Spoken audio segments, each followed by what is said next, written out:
my calculations are correct, when this baby hits 88 miles per hour, you're gonna see some serious.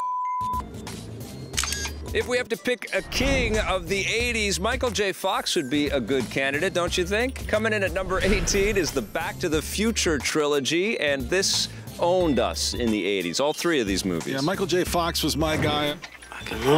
He was Marty McFly in this film, and he's got a skateboard, he's got kind of an attitude and a way of dressing. I wanted to be him, very much so. He turns it up to 11, and then he blasts himself with a guitar. He's got a giant guitar, that's right. We've got Huey Lewis playing on the soundtrack. We've got a DeLorean as a time machine. It's a little dated now when you say those two things. We've got a younger Christopher Lloyd as Doc Brown. 21 gigawatts! But you know what's funny is that this is a movie that really plays with time travel and jumping all over the place. Lots of really interesting sci-fi conceits.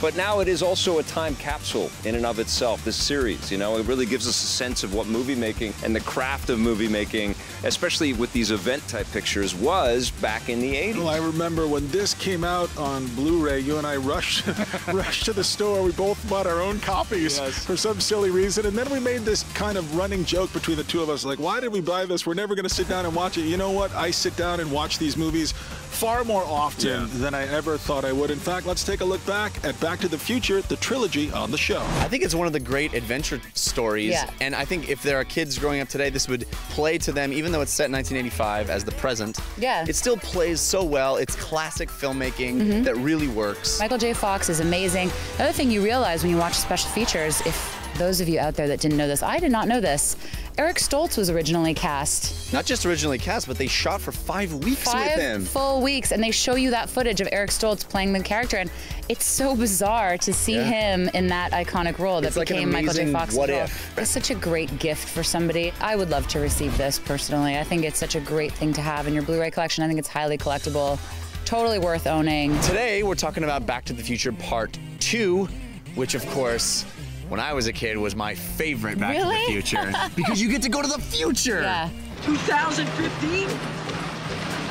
You mean we're in the future? Hoverboards. I will admit, the hoverboards did it for me. And we have Marty and Doc Brown going into the future to save Marty's family. It's filmmakers with really creative vision imagining what it would be like in the future. And they got some things right. They got some things wrong. They got some things real horribly wrong.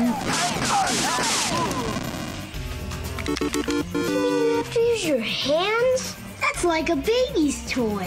Of course, this one takes place further back than any of the others. They go all the way back to the Wild West to see the ancestors of Marty and Biff. 1885. Doc gets himself a little bit of a love interest. He certainly does, with Mary Steenburgen. And we have an awesome train sequence, another high adventure, but this time in the Old West. You realize that part of the fun with these movies, especially in the first and third, is how resourceful they have to be with technology that isn't up to 1985's high standard. I love Westerns, so for me, it's just fun to watch this movie. And they shoot in Monument Valley, which is where John Wayne movies were shot. It's a lot of the classic John Ford Westerns were shot. So it really has that iconic look, that backdrop, that landscape. And it's just a fun play on how far back you can go and still affect the future. And I thought that was just a cool idea. So many fantastic performances and so much ground covered in that trilogy. So much great entertainment. And, you know, if you want to be in our club, you've got to own the Back to the Future Blu-rays as well. Great Scott. Listen, congratulations to director Robert Zemeckis. Congratulations to Michael J. Fox, Christopher Lloyd. The Back to the Future trilogy. You are number 18 in our countdown of the 100 greatest films of all time.